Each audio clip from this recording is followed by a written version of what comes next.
વૈશાલી શિંદે, ગુજરાત પ્રદેશ શક્તિ સુપરશી chairman.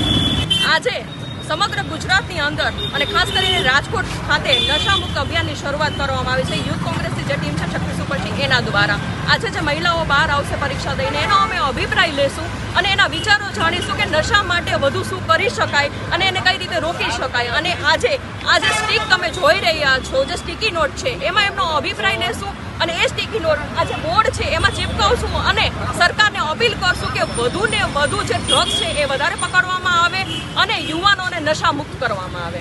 ખાસ કરીને હું રાજકોટની જનતાને અપીલ કરીશ કે જો આપને પણ ક્યાંય પણ ખ્યાલ હોય કે જ્યાં દારૂ વેચાય છે અથવા તો ડ્રગ્સ વેચાય છે તો આપ કોંગ્રેસ કાર્યાલય સંપર્ક કરી શકો છો, પત્રો દ્વારા કરી શકો છો, ફોન દ્વારા કરી શકો છો અને જો આપ ઈચ્છો તો આપનું નામ પણ ગુપ્ત રાખવામાં આવશે અને એ સૂચના અમે સરકારને પહોંચાડશું, પોલીસને પહોંચાડશું અને વધુ ને વધુ રાજકોટ છે એ નશા મુક્ત થાય એનો પ્રયત્ન કરશું। સુહાની એ બહુ કોંગ્રેસ દ્વારા જે કાર્યક્રમ કરવામાં આવેલો છે મારી કોલેજ બહાર, એ બહુ ઇન્સ્પિરેશનલ છે કે ભાઈ જે માણસોને નશા ને એ બધી જે ઘટનાઓ બને છે નશાના લીધે એ બધી એનાથી છુટકારો મળે ગુજરાતને, રાજકોટને।